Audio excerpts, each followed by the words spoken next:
everyone, today our topic of discussion is on the cerebrovascular accident. You might be knowing what is cerebrovascular accident. It's a very common topic, also called as stroke. Okay, so let's discuss and have a general view on that.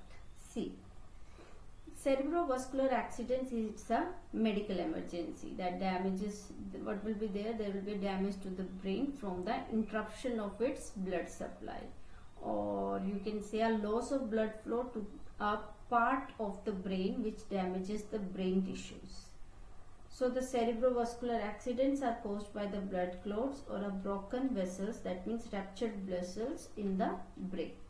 Or we can say there are two types of the stroke, ischemic stroke and the hemorrhagic stroke. So the ischemic stroke is caused by the blood clots that blocks or plugs up blood vessels in the brain.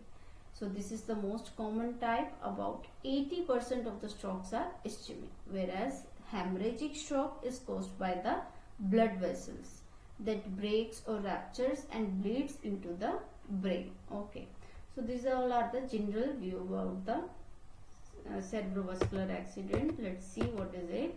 See, the cerebrovascular accident is a sudden focal neurological deficit caused by the cerebrovascular disease. Cerebrovascular accident is a syndrome. Syndrome means set of symptoms in which the cerebral circulation is interrupted, causing neurological deficits.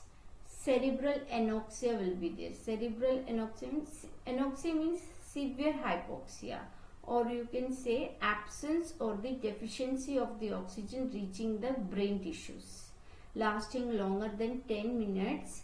Causes cerebral infarction. Now, what is cerebral infarction? Infarction means obstruction of the blood supply to brain or the region of the brain tissues, typically by the thrombus or the embolus, causing local death of that tissue. Okay, with the irreversible changes. Irreversible means not able to be altered. Okay.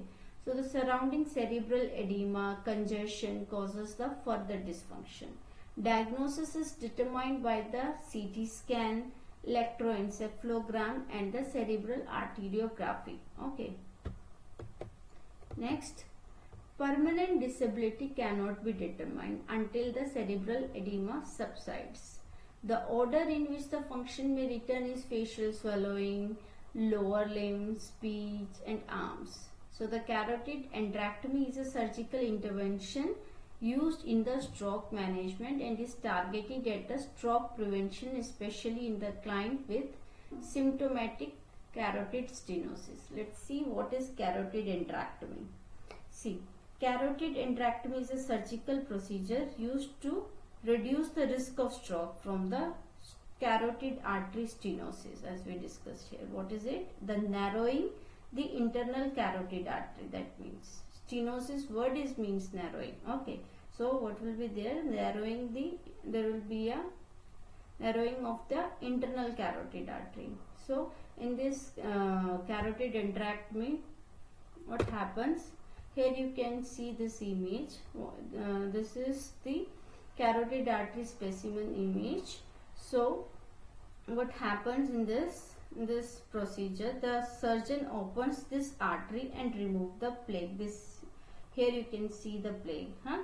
So the surgeon removes this plaque. Why? Because this plaque forms or thickens the inner layer of the artery, so it causes the blockage. So to maintain the normal blood flow, the surgeon removes this plaque. Okay, that is why hence the name of the procedure, the carotid endarterectomy, which simply means the removal of the part of the internal layer of the artery. Okay, so it is all about carotid endarterectomy. Next, let's discuss about its causes of CVA. These are thrombosis, embolism, hemorrhage or a rupture of the vessel, transient ischemic attack. Let's discuss one by one. First is thrombosis. What is thrombosis? The formation of the blood clot causing the blockage within the blood vessels, limiting the natural flow of blood. Embolism is a blocked artery caused by the foreign body such as the blood clot or an air bubble.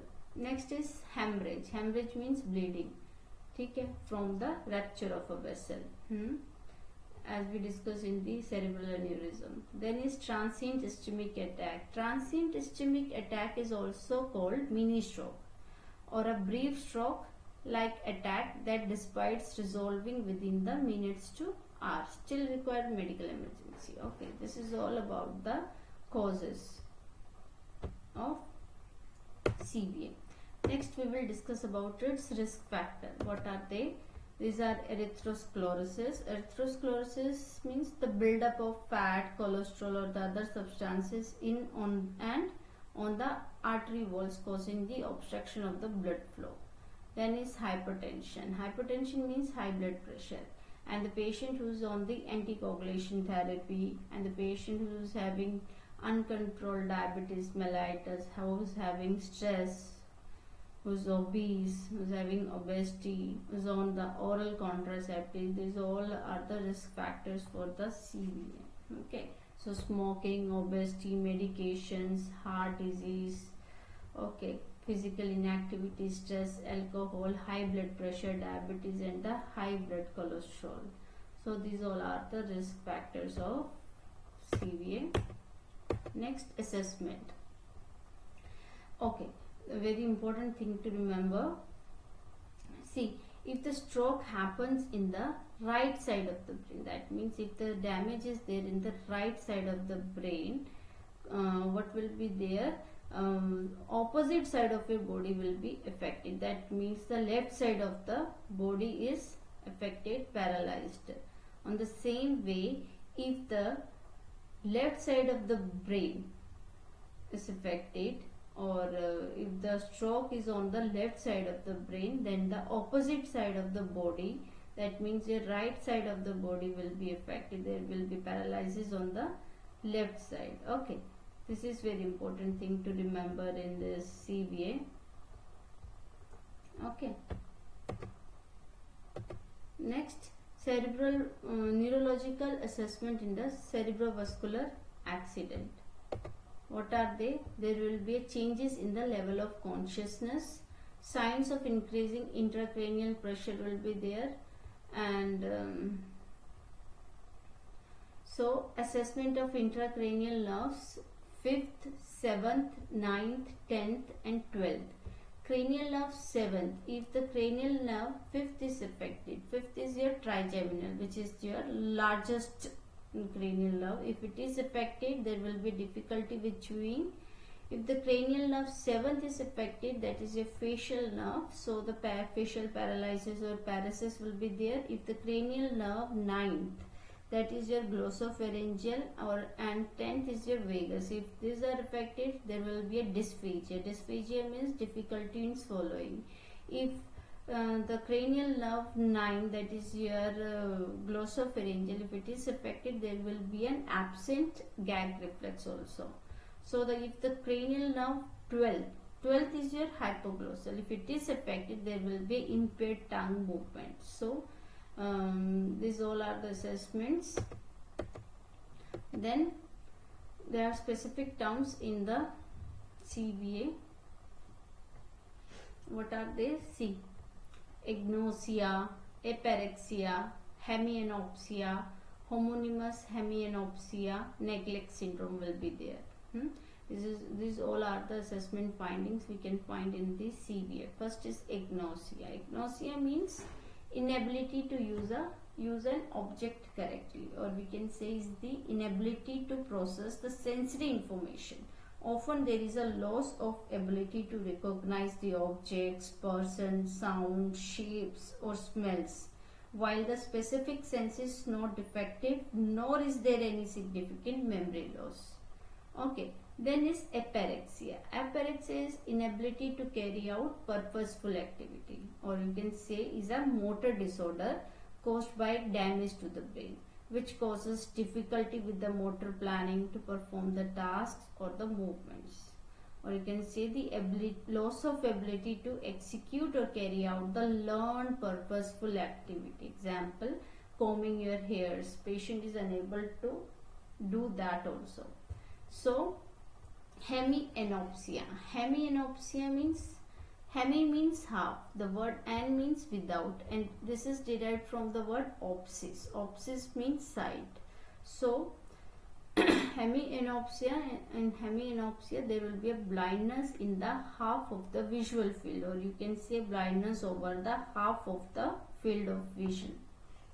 Next is homonymous hemianopsia. Homonymous means blindness in the same visual field of the both eyes. That means both eyes will be affected.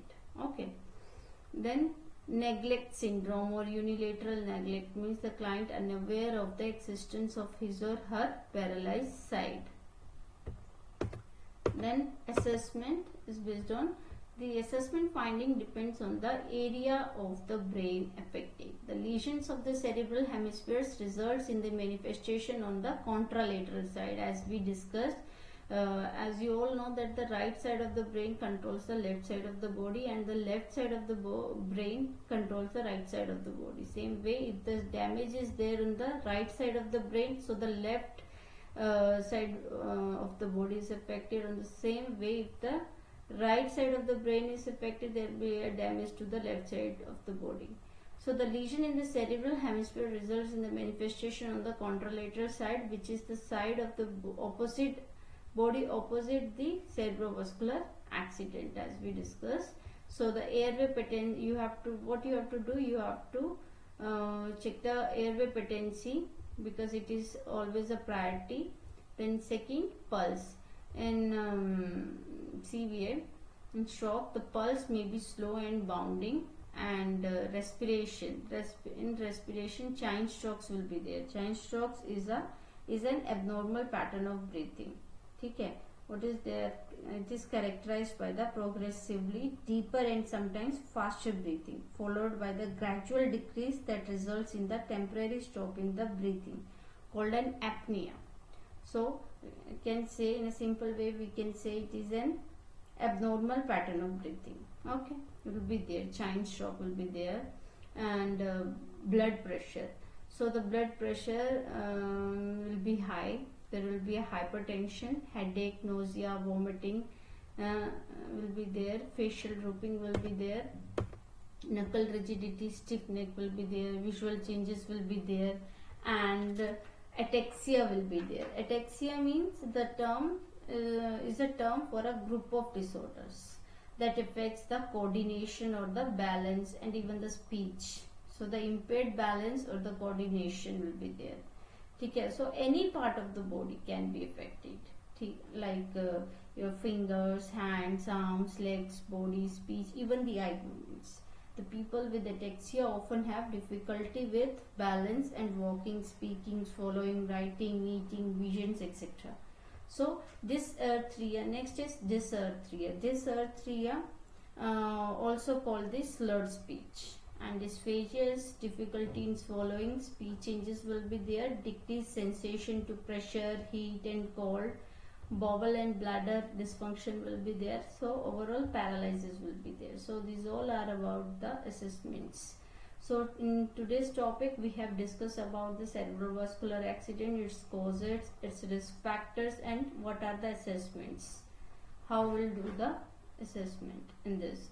Also hope this video is helpful to you all. Thank you.